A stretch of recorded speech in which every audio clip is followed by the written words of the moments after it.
Bueno, estimados, en esta oportunidad vamos a,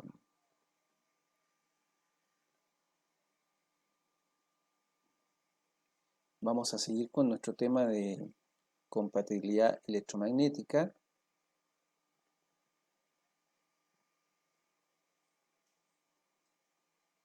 Y esta vez vamos a abordar lo relacionado con los tipos de acoplamiento electromagnético que nosotros podemos encontrar. Estuvimos viendo una introducción al fenómeno electromagnético, viendo, definiendo lo que era la interferencia electromagnética, lo que era la compatibilidad electromagnética, viendo los tipos de interferencia electromagnética y las fuentes de interferencia electromagnética, ¿ya? Y nosotros habíamos estado viendo, como ustedes pueden observar, ahora si yo les comparto esta diapositiva, ¿ya? Habíamos estado observando nosotros que las distintas fuentes de interferencia electromagnética, ya sea la conmutación de cargas inductivas, los motores, las luces fluorescentes, ¿ya? Los clock, los relojes de los computadores, así como las fuentes de alimentación conmutadas, etcétera, convertidores electrónicos, ¿ya? Como los variadores de frecuencia, ¿cierto? Vemos que abarcan y generan, son fuentes de interferencia electromagnética, porque habíamos dicho nosotros que en lo que es la interferencia electromagnética tenemos tres elementos importantísimos del fenómeno de interferencia electromagnética. Por un lado tenemos lo que son las fuentes de interferencia electromagnética, que están aquí expresadas en la columna de la izquierda. Tenemos por el otro lado, el otro extremo, lo que son las víctimas de las interferencias electromagnéticas, ¿ya? Que serían estos sistemas receptores de esta interferencia, y el medio por el cual se propagan estas interferencias electromagnéticas entre la fuente, o desde la fuente, mejor dicho, hacia las víctimas, ¿ya? En este caso tenemos las fuentes de interferencia electromagnética con su rango de frecuencias típicos de actuación, donde podemos evidenciar, ¿cierto?, que tenemos interferencias electromagnéticas para el caso de algunas fuentes de interferencia electromagnética del orden de los 10 kHz, 100 kHz, e inclusive podemos observar, como en el caso de los motores y de los relojes de computadores, ¿ya? Podemos observar que podemos llegar incluso más allá de los 30 MHz, 100 MHz, ¿ya? Y más. Normalmente habíamos dicho nosotros que esto se clasificaba en interferencia electromagnética de baja frecuencia, LF, y o interferencia electromagnética de alta frecuencia, denotada por las siglas HF, ¿ya? En este caso podríamos considerar como interferencia electromagnética de high frequency, de alta frecuencia, por lo menos las frecuencias superiores a 1 MHz, ¿ya? Las frecuencias superiores a 1 MHz podríamos considerarlas como de alta frecuencia. Y aquí está señalado, ¿cierto?, en la diapositiva, el megahertz. Si nosotros nos damos cuenta, ¿cierto?, aquí tenemos 1 MHz y podemos observar, ¿cierto?, una banda que nos indica inclusive de que desde ese megahertz hacia arriba, a frecuencias superiores, tenemos lo que se conoce como interferencia radiada. ¿Ya? Eso significa de que estas fuentes de interferencia electromagnética, que dentro de esto tendríamos el rango que abarca a casi todas las fuentes de interferencia electromagnética, todas las fuentes de interferencia electromagnética generan interferencias con frecuencias que pueden llegar al megahertz o superar el megahertz, como podemos ver. Por lo tanto, pueden generar interferencia de tipo radiada, ¿ya? Pero también vemos que, asimismo, tienen frecuencias y generan interferencia electromagnética con frecuencias también inferiores eh, que pueden traducirse en interferencias conducidas, las cuales van desde las bajas frecuencias hasta los 30 MHz. Podemos ver que incluso hay un sector, una región, en donde la interferencia puede ser bien conducida, así como también radiada, ¿ya? Entonces, aquí ya evidenciamos que, dependiendo de qué tipo de interferencia electromagnética esté produciendo la fuente y específicamente, ¿sí?, las frecuencias con las cuales está trabajando esta interferencia electromagnética, podemos identificar interferencias electromagnéticas de baja y alta frecuencia. Y podemos identificar que, ¿cierto?, dependiendo de las frecuencias, podemos tener una interferencia conducida o una interferencia radiada. Entendiendo la interferencia conducida como aquella interferencia que solamente se propaga a través de un conductor. Por lo tanto, en ausencia de conductores, no hay, ¿cierto?, propagación de esta interferencia. No así como en el caso de la interferencia radiada, donde nosotros, ¿cierto?, podemos tener una propagación de la interferencia sin, ¿cierto?, la necesidad de un medio conductor, ¿ya? Y eso ocurre especialmente para frecuencias superiores a 1 MHz, ¿ya? No ocurre para todas las frecuencias, ¿ya? Si tenemos interferencia electromagnética del orden de los 10 kHz, lo más probable, como vemos acá, es que tengamos interferencia electromagnética conducida más no radiada. En cambio, en alta frecuencia, ¿cierto?, superior al megahertz, es muy probable que tengamos sobre todo interferencia radiada, ¿cierto?, más que conducida, aunque la conducida puede llegar incluso hasta los 30 MHz, como podemos observar en esta representación gráfica. Por lo tanto, vemos nosotros que tenemos dos tipos de interferencias clasificadas. Podemos clasificar la interferencia en dos tipos, de alta frecuencia y baja frecuencia. Las de baja frecuencia normalmente se asocian a las interferencias conducidas y las altas frecuencias a las frecuencias o interferencias radiadas. Nosotros habíamos mencionado que la diferencia entre la interferencia conducida y la interferencia radiada, ¿ya?, es que la interferencia, y no sé si lo habíamos anotado en esta diapositiva o en otra, ya, no sé si lo habíamos anotado en esta diapositiva o en otra. Vamos a salir de esta diapositiva porque creo que estaba en la otra diapositiva, si mal no recuerdo.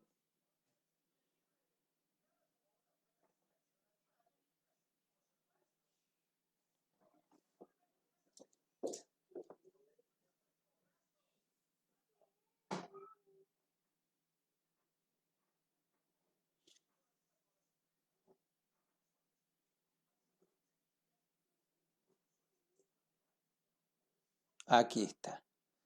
En esta diapositiva, cuando estábamos viendo, ¿cierto?, las definiciones fundamentales de la interferencia electromagnética, ¿ya?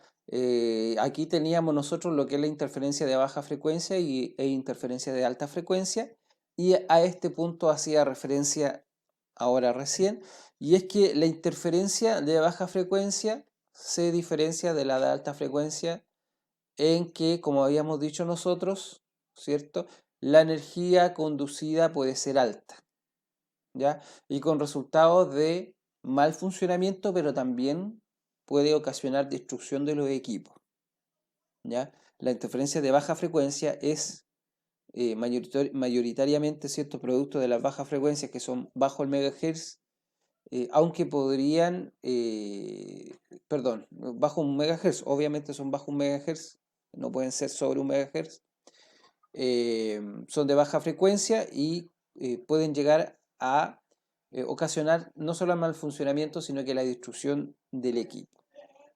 ¿Ya? Como dice aquí, el rango de frecuencia de baja frecuencia se considera desde la frecuencia 0 hasta el megahertz o incluso puede ser hasta, hasta los 5 megahertz. ¿Ya? En cambio, la alta frecuencia son mayores a 30 megahertz, ¿ya?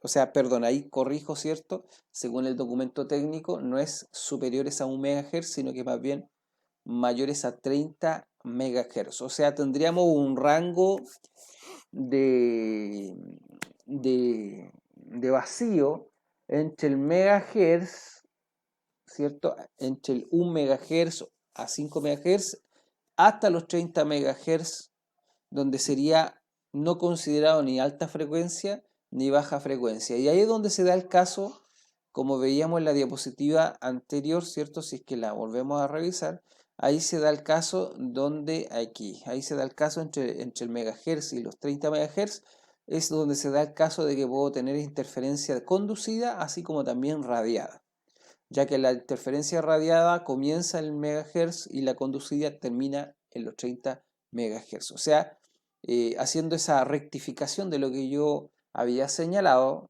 ¿cierto?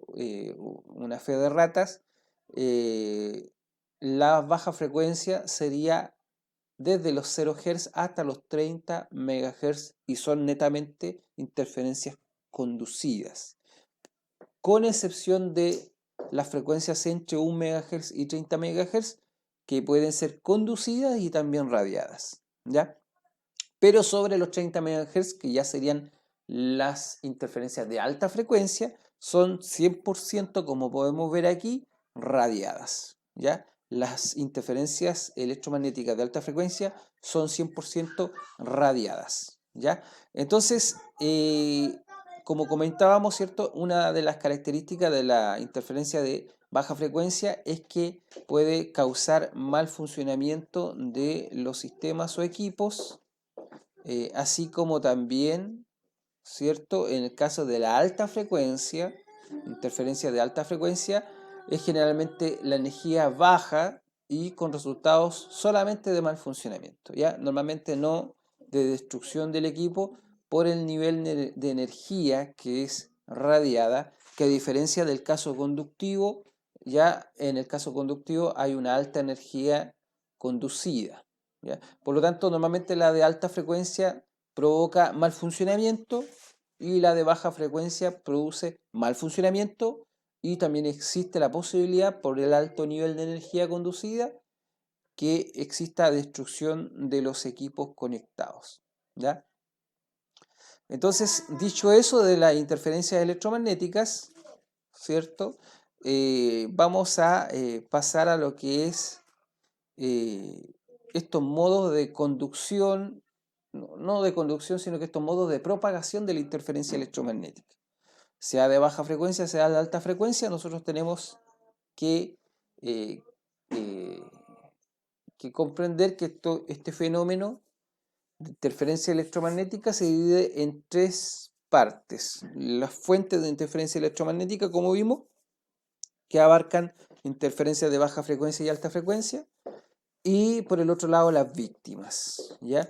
Y esta interferencia electromagnética es propagada a través de dos tipos de medios. Uno, en un caso, las conducidas y en el otro caso, las radiadas, ¿ya? Así que vamos a ver en este caso lo que es la propagación, los modos de propagación o modos de transmisión de interferencia electromagnética. Así que vamos a ver los modos de transmisión.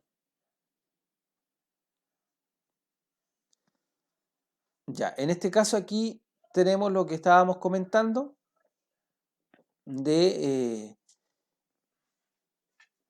por un lado, las fuentes de interferencia electromagnética y por el otro lado los equipos o sistemas susceptibles de interferencia electromagnética, ¿ya? Y el acoplamiento o modo de transmisión de esta interferencia. Entonces, ya vimos nosotros las fuentes de interferencia electromagnética y ahora vamos a ver, ¿cierto?, los modos de acoplamiento o modo de transmisión de esta interferencia electromagnética. La transmisión de esta interferencia electromagnética o acoplamiento de estas perturbaciones electromagnéticas se dan en dos tipos. Por un lado, por conducción y por el otro lado, por radiación, ¿ya? Son los dos tipos que ya las habíamos mencionado, ¿cierto? Porque las interferencias electromagnéticas producidas por fuentes de interferencia electromagnética de frecuencias altas, o sea, por sobre los 30 MHz, son típicamente radiadas, ¿ya? Y las interferencias electromagnéticas de baja frecuencia, ¿cierto? Por debajo de los 30 MHz, por debajo del megahertz, ¿cierto? Son interferencias de tipo conducida, ¿ya? Son de tipo conducida. Entonces,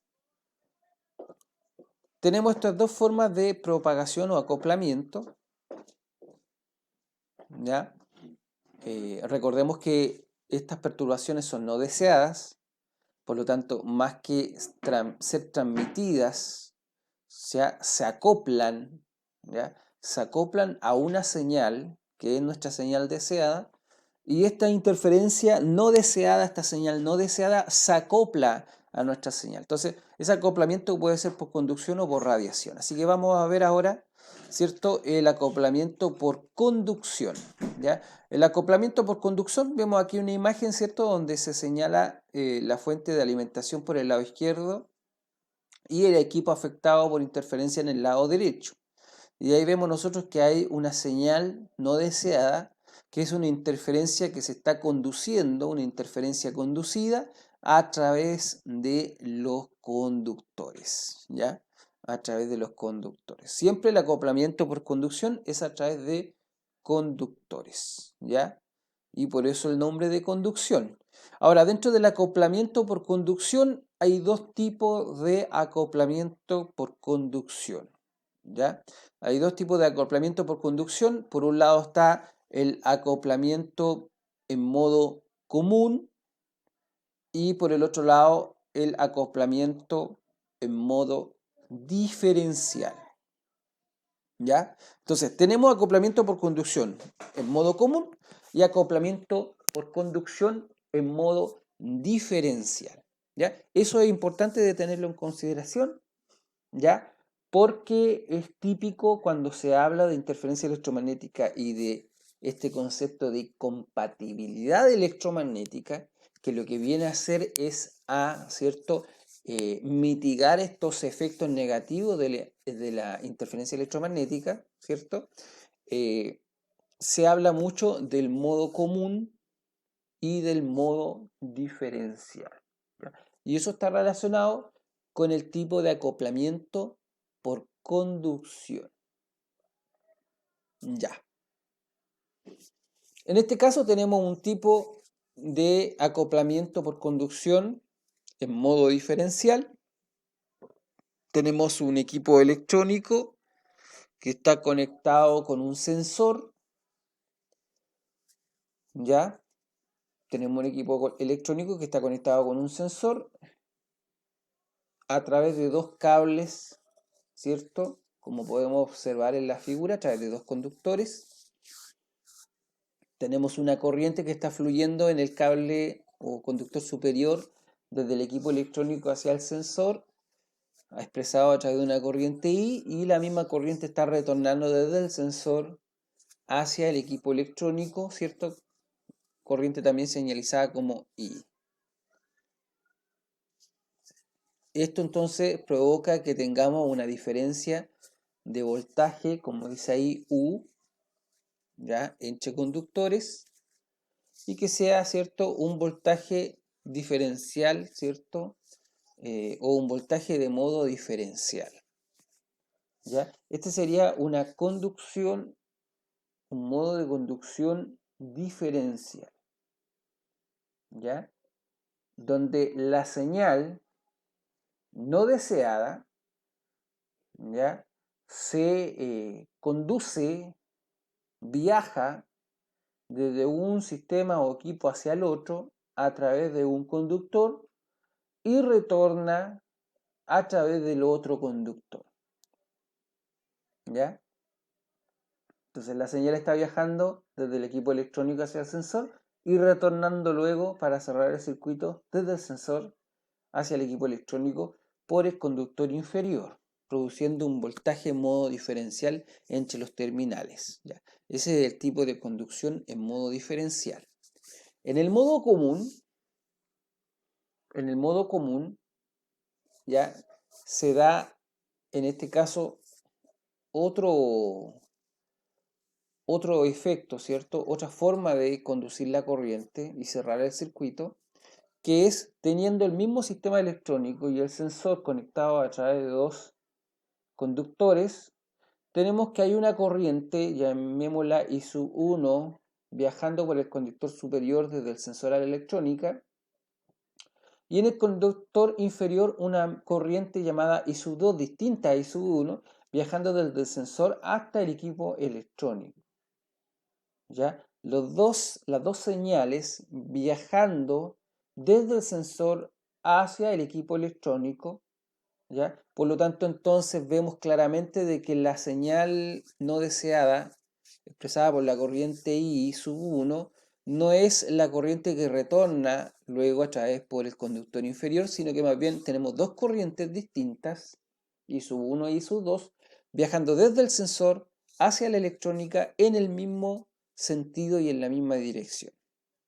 De tal forma que la electrónica, en el equipo electrónico, se produce un retorno de la corriente, específicamente de la sumatoria de estas corrientes no deseadas, en este caso I sub 1 más I sub 2, a través de una capacitancia parásita que se aprecia, ¿cierto?, que aparece entre el equipo electrónico y el chasis de este equipo electrónico, ¿ya?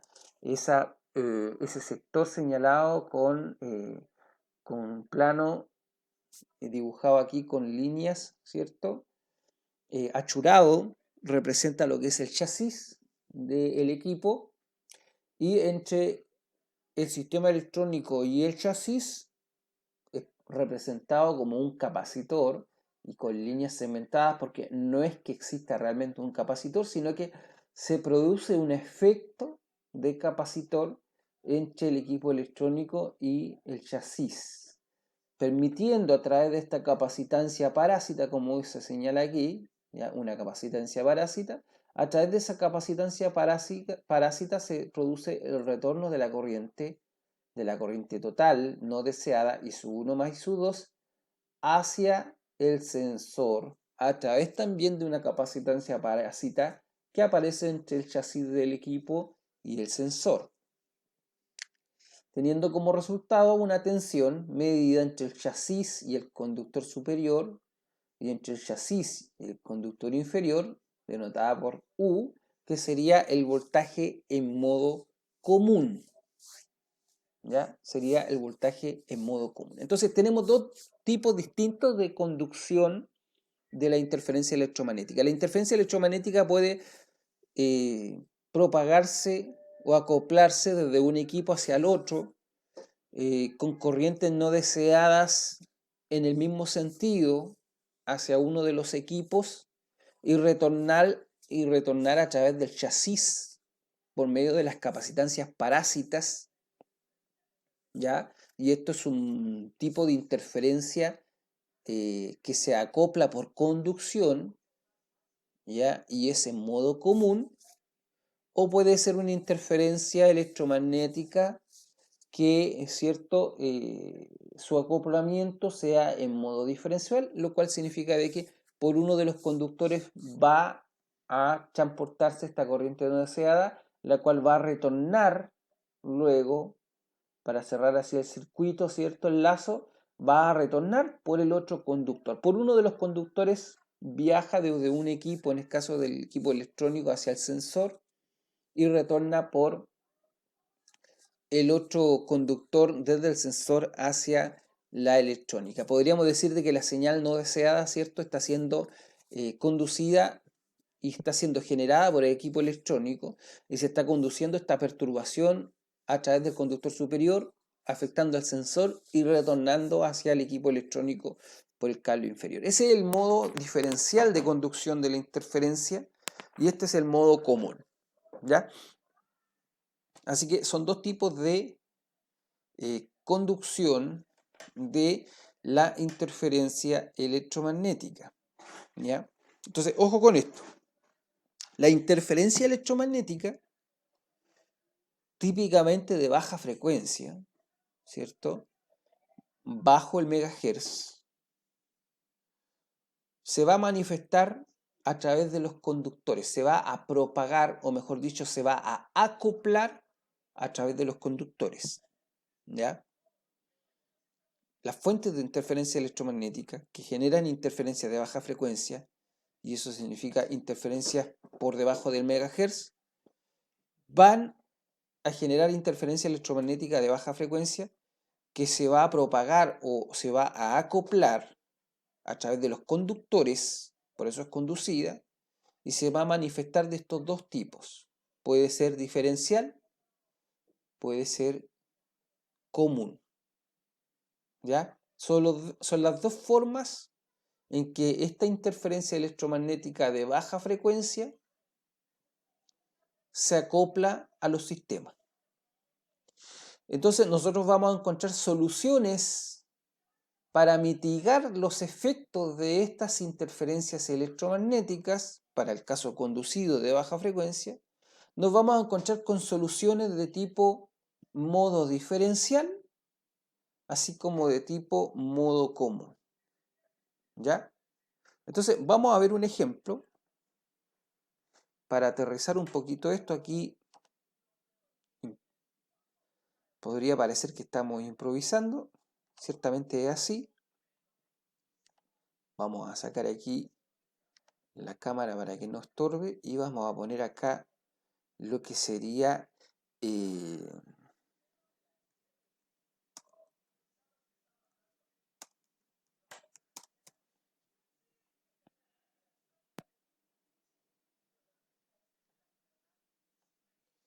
esto de aquí.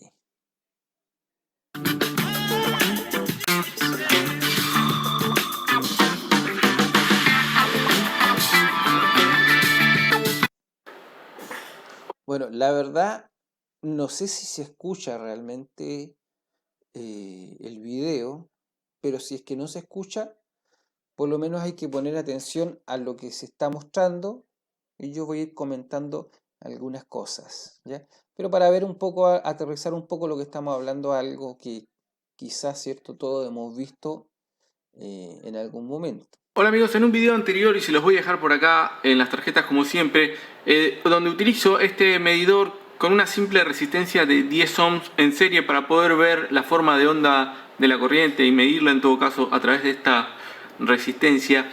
Noté que cuando enchufaba la fuente de este panelcito, es una fuente, en realidad el panel no viene con fuente, pero es una fuente que en vez de 5 volt, 5 amperes, que es suficiente para alimentar este panel analizador de espectro, que también tiene sus videos por ahí.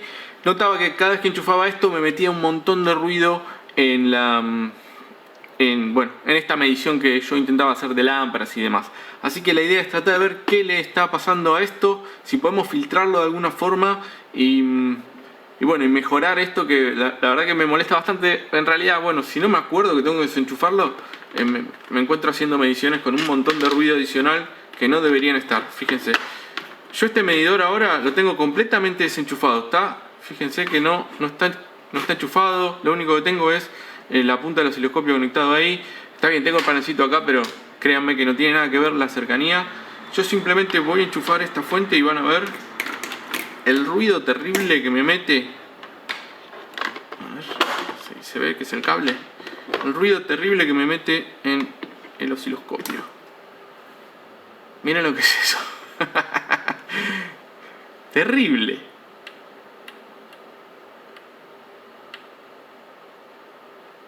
alguna vez pensé, midiendo esto, que bueno, que la fuente de la lámpara, por ejemplo esta, que la fuente de la conmutación estaba mal filtrada y qué sé yo, pero en realidad era esta porquería. Así que vamos a intentar ver si podemos de alguna forma solucionar esto. Yo lo primero que creí, digo, probablemente como muchas fuentes no tengan sus filtros, EMI y demás. Entonces, bueno, porque muchas veces nos encontramos con algún filtro directamente puenteado, bueno, que no está, o capacitores que le faltan, o en fin, el filtro modo común que no está. Pero me temo que eso no es el problema en este caso, porque está todo completo. Pero a ver si se ve. Sí, en realidad quizás el filtro no es de la mejor calidad. Ahí podemos ver, tenemos la entrada acá, este filtro de modo común, y sí, probablemente se pueda mejorar. Estoy pensando, tengo a mano uno, pero que creo que va a ser muy chico para esto. Y tendría que hacer un poco de ingeniería inversa, pero si no le veo ningún capacitor adicional, tiene un fusible. Bueno, esto probablemente haya sido yo, no le echen la culpa a la fuente. Esta reparación burda pudo haber sido mía. Así que podría cambiarla. A ver, yo acá tengo, me parece a mano, un filtro de estos que podría llegar a ir. Yo supongo que podría andar. Fíjense, este choquecito de modo común es... no, me parece que en tamaño no me entra. Y quizá podría llegar a adaptarlo, pero me gustaría probar. Yo acá tengo a mano, por ejemplo, esta parte de entrada de filtro de una fuente de... me parece que era de un monitor. Fíjense, acá tenemos la entrada de 220, obviamente. Acá tenemos, creo que un fusible de 3,15 amperes aparentemente. Un varistor. Este probablemente sea un termistor. Acá tenemos un capacitor, debe ser de 0.1 o algo así, del tipo X2.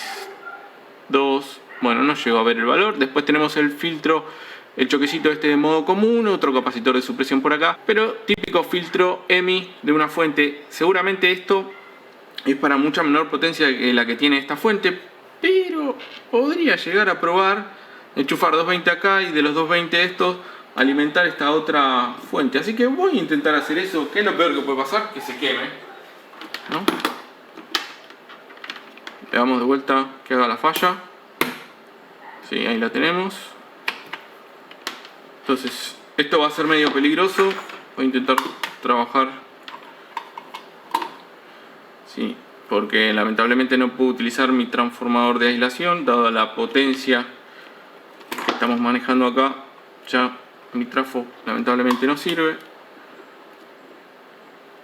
Pero bueno, no hagan esto en casa. Está claro, ¿no? Entonces estoy enchufando el filtro de una fuente a la entrada de esta otra fuente, y esto lo enchufamos acá, a ver qué hace, a ver si vuela. Me parece que no hubo modificación alguna, o sí, bajó un poco. Ahí estoy en una escala de 50 mV y más o menos es eso lo que estoy teniendo. Y si enchufo directo, sí, se redujo prácticamente la mitad, ¿no es cierto? Tengo otro filtro que es... este me parece que es una animalada. Este es de una... me parece que es una fuente de servidor o algo por el estilo. Sí, será mucho para esto, pero... si funciona, si cumple, yo se lo dejo puesto, total. Lo tengo ahí tirado, sin uso. Vamos a probar entonces. Esto también medio peligroso, no lo hagan en casa. Acá más o menos tengo lo mismo que antes, ¿no? Un varistor seguramente, fusible, algunos capacitores de supresión, dos bobinitas o choques inductores, un capacitor, bueno, el típico filtro de línea, ¿no? Y un choquecito de modo común, y otra vez estos. Voy a cortar acá.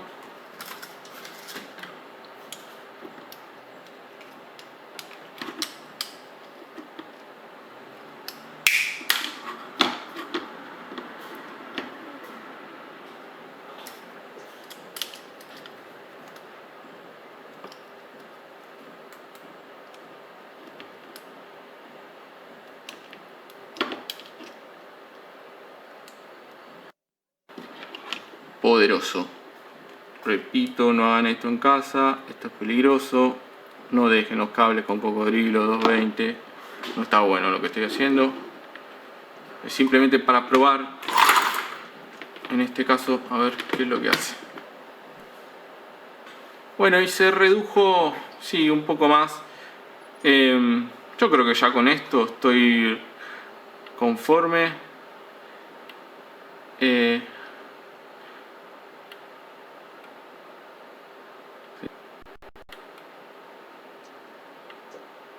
Tendría que verificar poniendo una lámpara a ver qué diferencia tengo. Porque ya en la escala, yo creo que con las lámparas uso esta escala, 100 milivoltios. Ya, ahí teníamos un ejemplo, ¿cierto? De filtro EMI, de interferencia electromagnética, normalmente que encontramos siempre en la entrada de alimentación eléctrica monofásica de los dispositivos que tenemos en nuestros hogares, por ejemplo. Nosotros tenemos ahí un filtro para interferencia electromagnética de baja frecuencia en modo conducción, ¿cierto? Ahí podemos encontrar configuraciones en modo común, así como también configuraciones en modo diferencial, ¿ya?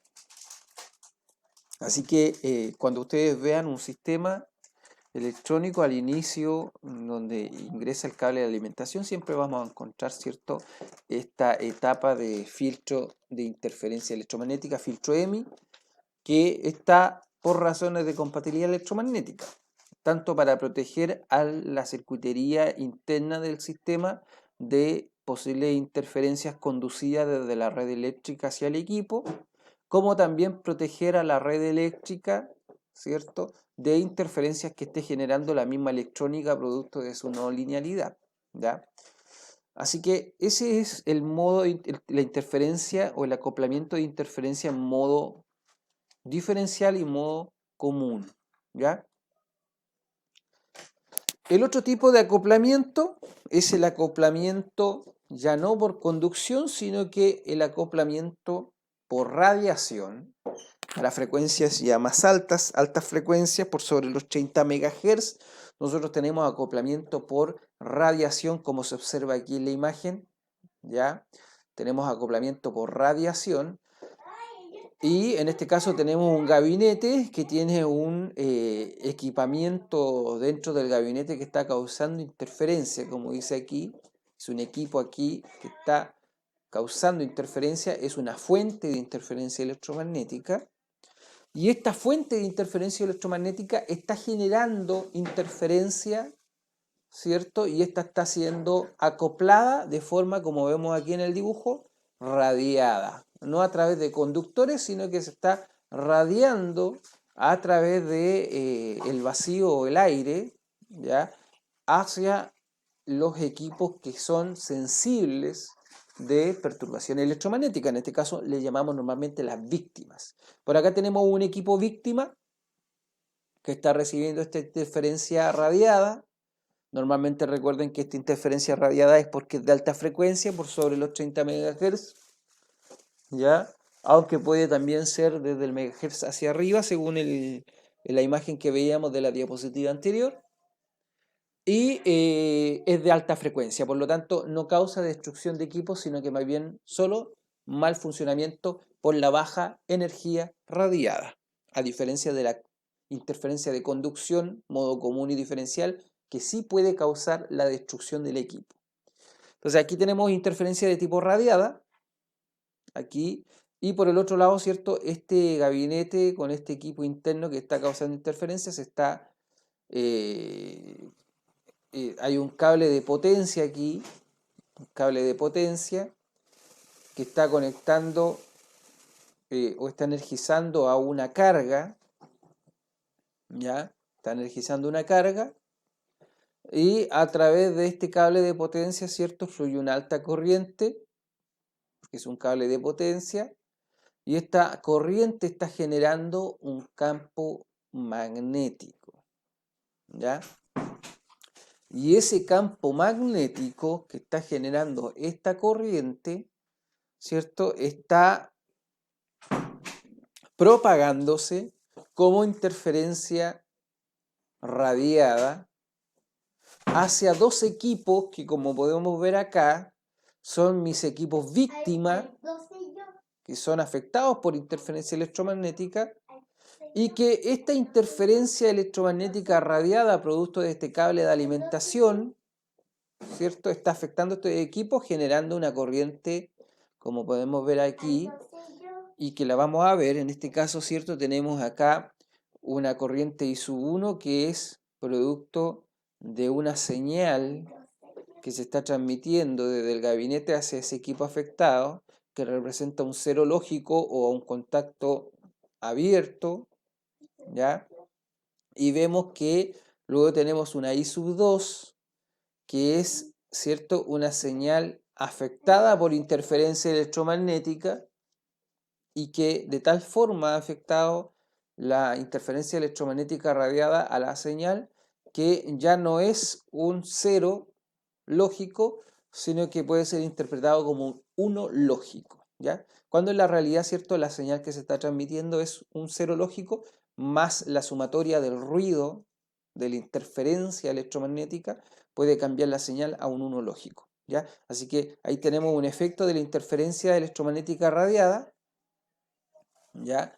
Y por acá tenemos una corriente, ¿cierto?, que está propagándose hacia los equipos, ¿cierto?, generado por esta interferencia electromagnética radiada que entra en contacto con esta área o superficie denotada por la letra S, ¿ya? Entonces tenemos una interferencia electromagnética radiada que viaja hacia el equipo y una interferencia electromagnética que está siendo causada a través de una corriente, una alta corriente de los cables de alimentación, a través de un campo magnético, ¿ya?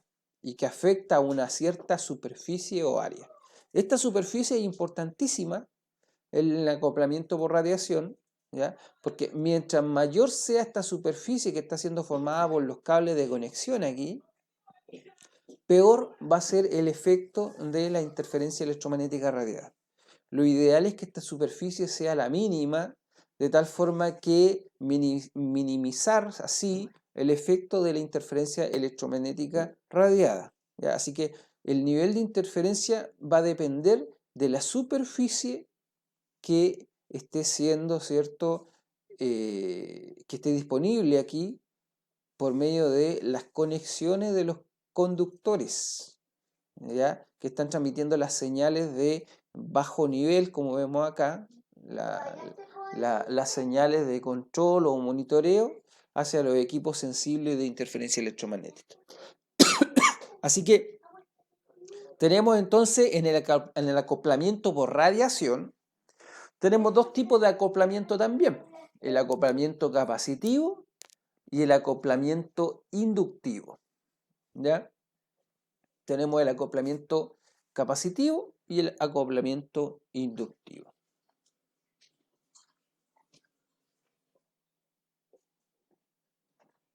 Entonces, para ver el tema del acoplamiento capacitivo e inductivo, tengo aquí abierto unos videos, ¿ya?, que les quiero mostrar respecto al acoplamiento capacitivo y el acoplamiento inductivo.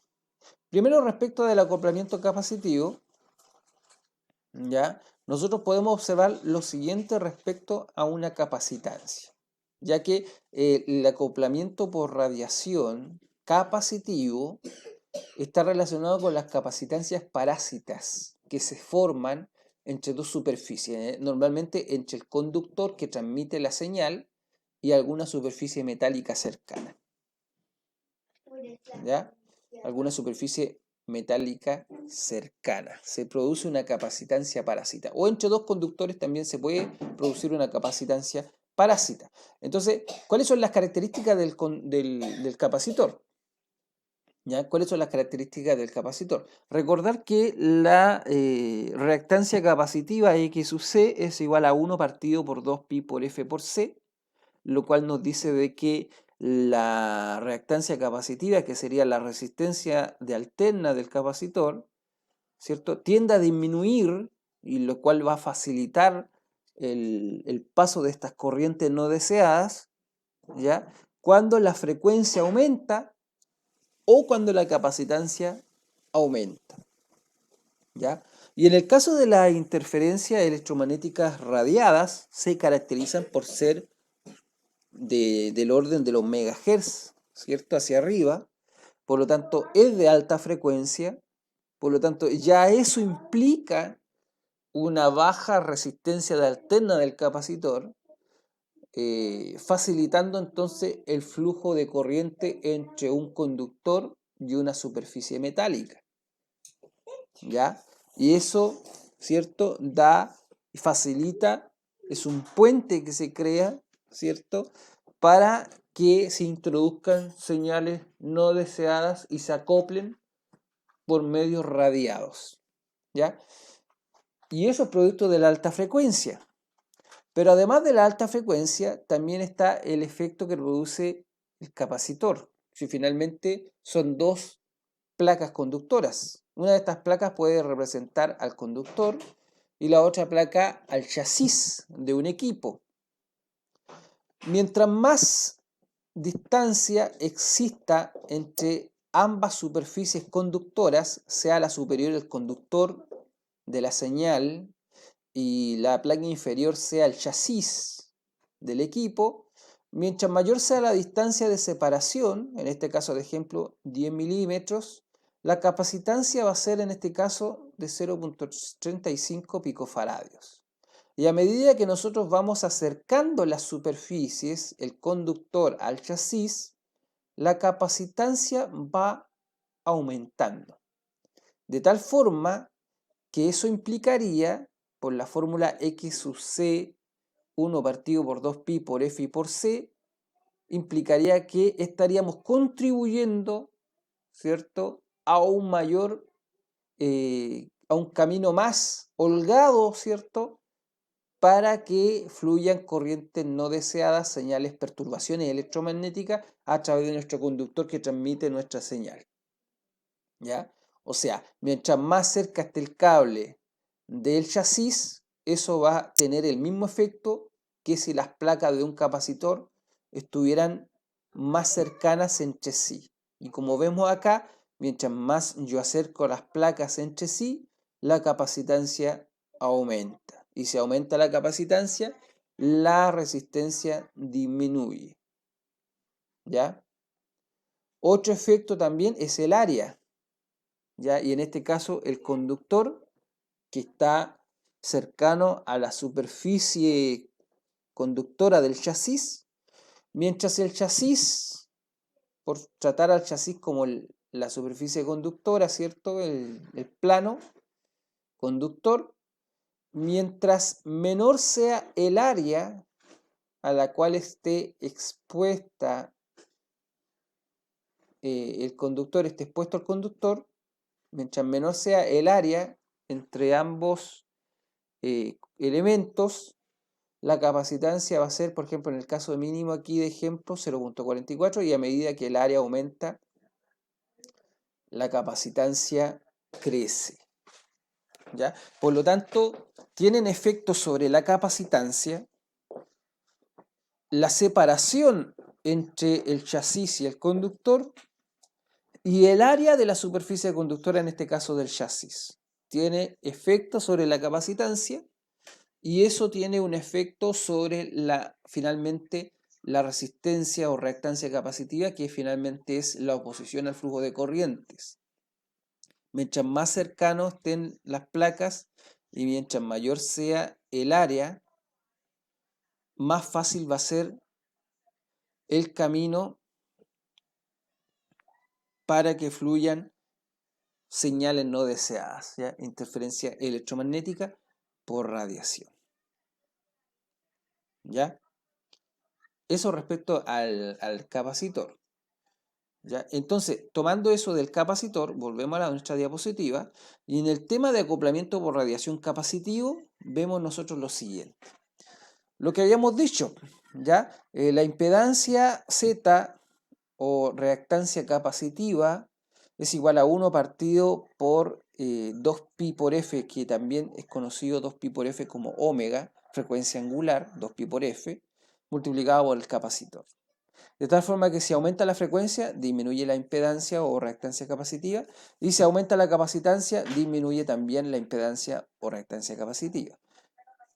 Que disminuya este Z no es deseable, porque eso da paso a estas corrientes no deseadas. Por lo tanto, lo ideal es que este Z sea alto, ¿ya? El problema es que a altas frecuencias, porque estamos hablando de señales, perturbaciones electromagnéticas radiadas, por lo tanto son de alta frecuencia, ya el omega es alto. Por lo tanto, ya la impedancia de por sí es bajísima. Entonces, el capacitor y las características del capacitor, la distancia entre las placas y el área, viene a empeorar, ¿cierto?, las características, ¿ya? Viene a empeorar las características. Entonces vemos acá que por ley de Ohm la corriente es igual al voltaje partido por la impedancia. Sabemos que la impedancia del capacitor parásito es esta. Por lo tanto podemos decir entonces que la corriente va a ser igual al voltaje multiplicado por Z, que si el Z lo pasamos acá, lo reemplazamos aquí, y esta expresión la expresamos como multiplicando por el voltaje, o sea, lo damos vuelta a esto que está aquí, nos queda que el voltaje por la capacitancia por 2pi por f, que es el omega, va a ser igual a la corriente. ¿Cuál corriente? La corriente que va a fluir desde el conductor que transporta la señal, o el circuito que transporta esa señal, y el chasis, ¿ya?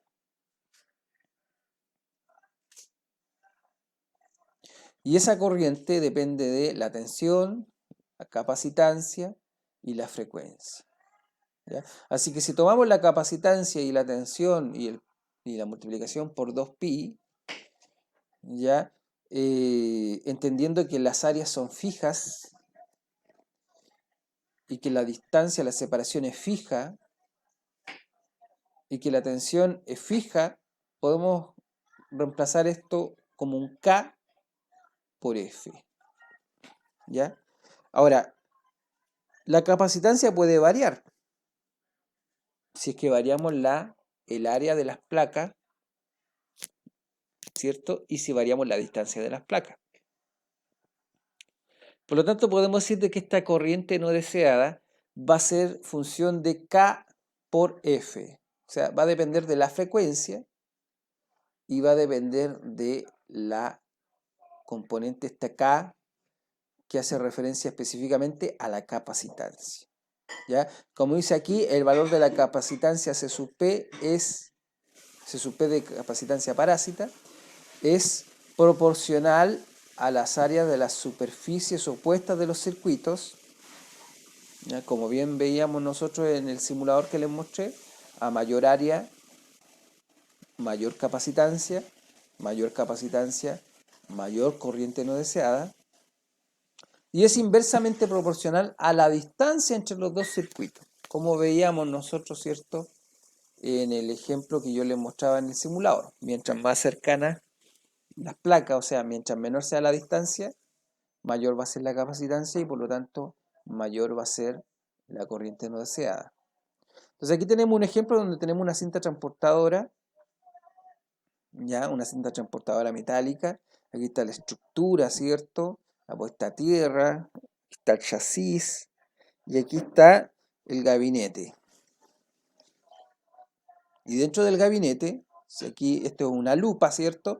Dentro del gabinete podemos ver que tenemos, ¿cierto? Aquí está el gabinete, haciéndole un aumento, un zoom. Y dentro del gabinete tenemos un circuito electrónico, ¿ya? Un circuito electrónico, circuito eléctrico, con componentes, ¿cierto? Y entre el área del circuito electrónico y el área del chasis hay una entonces capacitancia parásita, porque son dos superficies conductoras, llamada C sub P, la cual depende de la distancia entre las dos superficies conductoras y el área de las dos superficies conductoras, como habíamos comentado, ¿ya? Entonces aquí podemos ver, ¿cierto?, el S y el D, el S haciendo referencia a la superficie y el D haciendo referencia a la distancia, que tienen un efecto sobre la corriente no deseada, ¿cierto?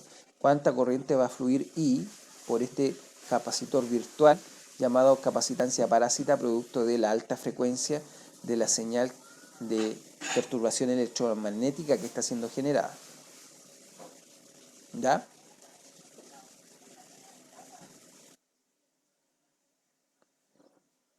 Entonces vemos a través de un medidor acá que se está midiendo respecto al chasis. Se está midiendo el circuito aquí y se detecta que hay una diferencia de potencial entre el circuito y el chasis. Esa diferencia de potencial es la tensión que está aquí U, por lo tanto hay una diferencia de potencial entre el circuito y el chasis que puede dar origen entonces a que, ustedes saben que si tengo un potencial en un lado y otro potencial en el otro lado, tengo una diferencia de potencial, que es lo que ocurre con las fuentes de alimentación, ¿cierto? Tengo un bono positivo y un negativo, y la característica es que ahí tengo una diferencia de potencial, y esa diferencia de potencial da origen a un campo eléctrico que genera un flujo de corriente eléctrica, o sea, un flujo de electrones, ¿cierto? A través de las superficies conductoras o de los conductores, un flujo de electrones libres. Por lo tanto, aquí, como hay una diferencia de potencial entre el chasis y la placa, ¿cierto? Tenemos entonces todo para que exista esta corriente que circula, ¿cierto? Y no a través del aire, o sea, y ciertamente a través del aire, pero haciendo alusión a que hay una presencia de una capacitancia parásita virtual, producto de las superficies metálicas que están a cierta distancia y con cierta superficie. ¿Ya? Siempre hay una cierta capacitancia entre dos circuitos eléctricos y que se ve manifestada sobre todo cuando hay altas frecuencias, ¿ya? Cuando se trabaja con alta frecuencia. Y estas perturbaciones electromagnéticas, que son las radiadas, son de alta frecuencia. Por lo tanto, el hecho de no existir una superficie conductora que esté haciendo contacto, para ellos, para estas perturbaciones, no es problema, ya que hacen uso de estas capacitancias parásitas, ¿ya? La capacitancia CSUP parásita, ¿cierto?, puede ser despreciable a 50 Hz, a bajas frecuencias, no hay problema, ¿ya? Pero se vuelve significativamente importante a altas frecuencias, ¿cierto?, sobre el megahertz, y causa mal funcionamiento de las instalaciones. ¿Ya? Eso respecto al acoplamiento radiado de tipo capacitivo. Pero también está el acoplamiento radiado inductivo. Y el acoplamiento radiado inductivo está relacionado con el campo magnético. Y veamos lo siguiente. Tenemos un conductor por el cual circula una corriente. Y esta corriente es una corriente variable. Esta corriente, ¿cierto?, induce un campo magnético a su alrededor, ¿ya? Campo magnético H, ¿ya? Y este campo magnético induce una tensión entre los extremos de un lazo que tenemos aquí. Como vemos, un cable aquí está haciendo un lazo de cable que representa una cierta superficie denotado por el color gris. Esa es la superficie S, ¿ya? Y esa superficie formada por el cable, por el lazo, está expuesta a esta superficie, no el cable, sino que la superficie está expuesta a este campo magnético.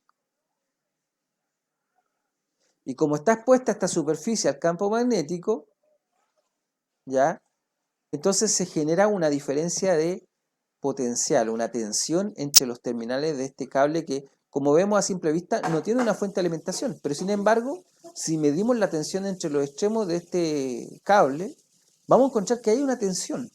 Pero esa tensión que yo voy a medir con un voltímetro aquí va a ser producto del campo magnético variable que está atravesando la superficie del cable. Y eso es producto de la superficie formada por el lazo. Y ese campo magnético variable es generado por una corriente variable. Recuerden esto ustedes, una corriente eléctrica genera, una corriente eléctrica que está circulando por un conductor, siempre genera un campo o induce un campo magnético. Si la corriente que circula por un conductor es una corriente continua, va a generar un campo magnético constante, o mejor conocido como campo magnético uniforme, ¿ya? Pero si la corriente eléctrica que circula por este conductor es variable, va a generar o va a inducir un campo magnético variable, ¿ya? Y recuerden ustedes de los transformadores, ¿ya?, de la ley de Faraday, que la tensión inducida en los bornes del secundario de un transformador, ¿ya?, va a ser igual a N por la derivada del flujo magnético respecto al tiempo. Y eso implica que la tensión inducida en un secundario de un transformador, que consiste de N vueltas, ¿cierto?, va a depender primero del número de vueltas. Y segundo, va a depender de la derivada del flujo respecto al tiempo. Eso significa que el flujo tiene que ser variable. Porque si nosotros tenemos un flujo constante, un flujo magnético constante, la derivada de una constante sabemos que es cero. Por lo tanto, la derivada del flujo respecto al tiempo daría cero, y 0 por n sería 0, y la tensión inducida en el secundario de la bobina sería 0. No habría tensión inducida. Por lo tanto, para tener una tensión inducida en los terminales de un transformador en el secundario, necesito sí o sí que esté esta bobina del secundario, este conjunto de espiras del secundario, esté expuesto a un campo magnético que tiene que ser variable para que la derivada del flujo respecto al tiempo sea un número distinto de 0. ¿Ya? Por lo tanto, necesito un campo magnético variable, y la única forma de tener un campo magnético variable, en el caso del transformador, ¿cierto?, es que en el primario yo le esté aplicando una señal, una corriente, un voltaje al primario del transformador, le esté aplicando un voltaje variable, porque ese voltaje variable va a producir, ¿cierto?, por la diferencia de potencial del voltaje variable, va a producir un flujo de una corriente variable, y esa corriente variable va a inducir un campo magnético variable. Y ese campo magnético variable va entonces en el lado del secundario a generar una tensión inducida, ¿cierto?, en el transformador. Entonces, por ende, a lo que voy es que para que nosotros tengamos una tensión en el lazo que tenemos aquí con una superficie de color gris, ¿ya?, nosotros necesitamos que el campo magnético que está atravesando esa superficie sea variable. Porque, según la ley de Faraday, es de inducción, o a lo mejor estoy cometiendo un error, no recuerdo si era la ley de Faraday o la ley de Lenz, ¿ya? Pero la tensión inducida es N por la derivada del flujo respecto al tiempo. Por lo tanto, necesito que ese campo magnético sea variable. Ese campo magnético que está aquí atravesando el lazo. Y eso lo genero con una corriente variable, ¿ya? Entonces, una corriente variable va a generar un campo magnético variable, va a inducir un campo magnético variable. Y si yo tengo un lazo, un cable que está formando un lazo, voy a tener unas señales no deseadas inducidas que me van a dar como resultado una tensión, ¿cierto?, en el lazo. Una tensión que no existe, no debería existir. ¿Ya? Entonces, una corriente fluyendo a través de un conductor crea un campo magnético que es radiado a otros conductores. Este es un campo magnético y esta corriente debe ser alta. ¿Ya? Esta corriente debe ser alta, por lo que normalmente es generada por circuitos de potencia. ¿Ya? Los circuitos de potencia, los cables de potencia normalmente generan estos campos magnéticos intensos y variables, donde se transportan corrientes mayores a 10 amperes.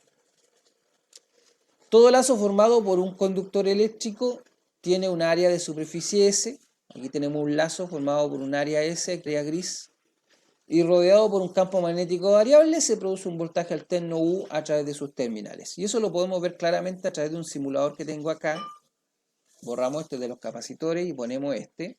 Tengo una tensión aplicada a una bobina y vemos que si yo le aplico la tensión, empiezan a fluir los electrones y genera un campo magnético uniforme, como ustedes ven. ¿Ya? Este campo magnético uniforme no generaría nada en un lazo. ¿Ya? Pero si yo invierto la polaridad de la batería, magnético uniforme, pero en sentido contrario. Ustedes ven ahí en la brújula, para acá está indicando un norte y un sur. Si cambio la polaridad, está indicando otra orientación. ¿Ya? Pero es un campo uniforme. A menos que yo tome, ¿cierto?, el circuito y comience a moverlo en el espacio, y ahí voy a generar, ¿cierto?, una variación en el campo magnético que está en el entorno, como pueden ver ahí señalado a través de las distintas brújulas representadas ahí en el espacio. ¿Ya? Pero si la dejo ahí, ¿cierto?, una corriente continua genera un campo magnético continuo, induce un campo continuo. Si tenemos un imán genera un campo magnético uniforme, como vemos acá. Ahora, si yo comienzo a mover el imán, voy a generar, ¿cierto?, un cambio en el entorno, en el campo vectorial magnético, y voy a generar que la brújula tenga un movimiento. Eso porque lo estoy moviendo. Si yo lo dejo detenido en un lugar, un magnético uniforme. ¿Ya? Entonces, dicho eso, cuando yo tengo acá un imán y tengo aquí el lazo susceptible a interferencia electromagnética y conectado a los extremos donde se genera esta tensión, una lámpara, ¿ya? Y voy a poner un voltímetro ahí.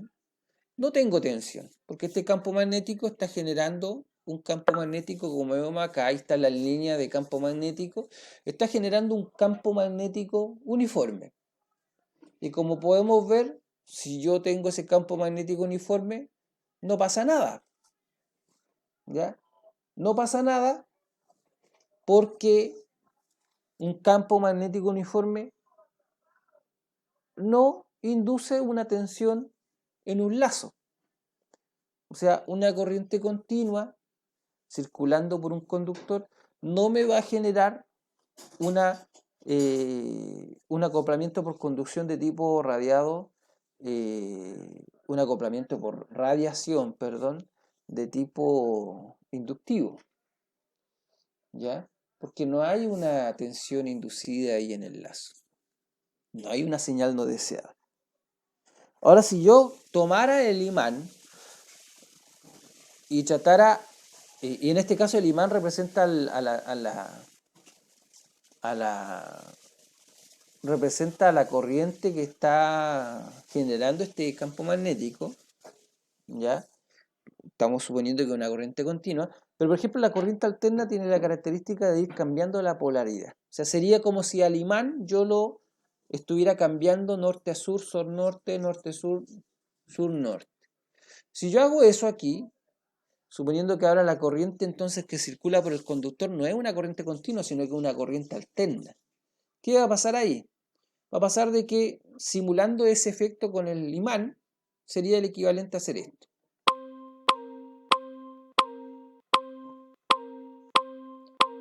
¿Cierto? Porque la corriente sería ahora variable, sería una corriente.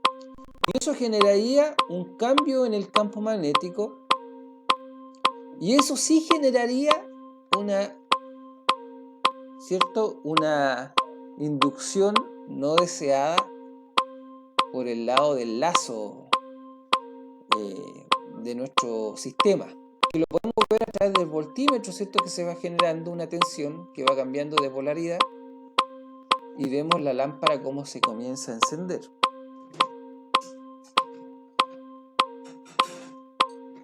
Ahora, si ustedes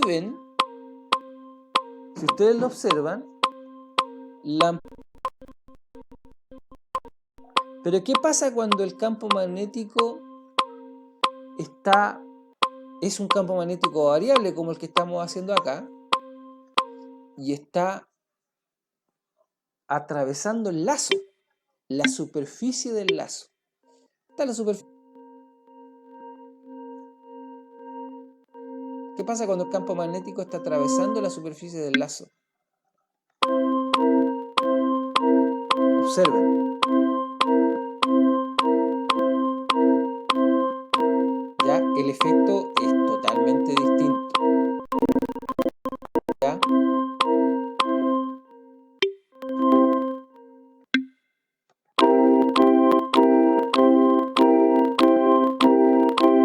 ¿Observan? O sea, es totalmente distinto. El efecto no deseado es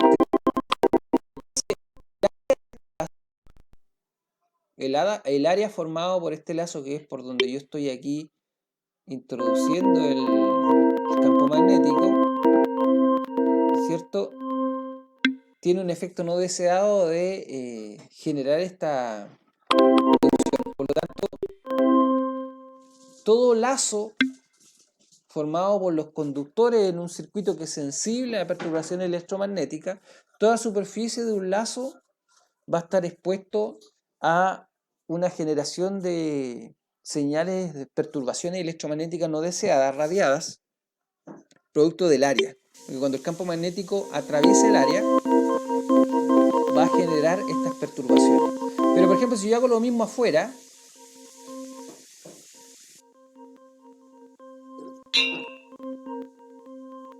no tiene el mismo efecto.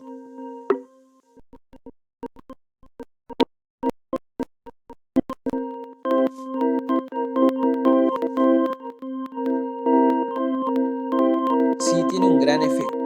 Por lo tanto, el área formada por los conductores tiene un gran efecto negativo, y la idea es que esa superficie sea la mínima, ¿ya? Y eso ustedes lo van a encontrar dentro de las soluciones para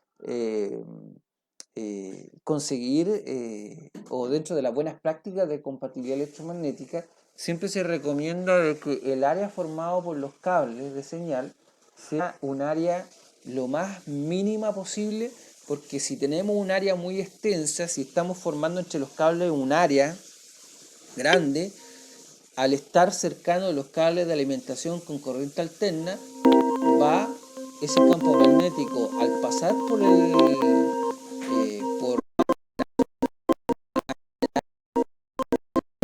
magnética, ¿ya? Y esa es la interferencia electromagnética radiada por inducción, ¿ya? Son los dos tipos de interferencia por acoplamiento radiado, la inductiva y la capacitiva, ¿ya? Y eso sería entonces este video que he grabado de recuperación por una clase que les debí a ustedes de la semana de descanso que se había dado, ¿ya? Y espero que les sea útil, ¿cierto?, para ir comprendiendo un poco más el fenómeno de interferencia electromagnética y compatibilidad electromagnética. En la evaluación número 2 tienen la tarea de ver algo relacionado ya con el ámbito más práctico, ¿cierto?, de las mejores prácticas de compatibilidad electromagnética, y en todo momento se está haciendo referencia en estos aspectos prácticos a las acciones que son recomendables, ¿cierto?, y que generan buenas compatinéticas ante interferencia de HF alta frecuencia, y las que generan para LF, ¿cierto?, de baja frecuencia. Recuerden, la LF de baja frecuencia son típicamente conducidas, las HF alta frecuencia son típicamente radiadas. Conducidas pueden ser en modo común o modo diferencial, las radiadas pueden ser, ¿cierto?, de modo o de tipo inductivo o tipo capacitivo. Eso sería todo en esta oportunidad. Que tengan fin de semana. Chao, chao.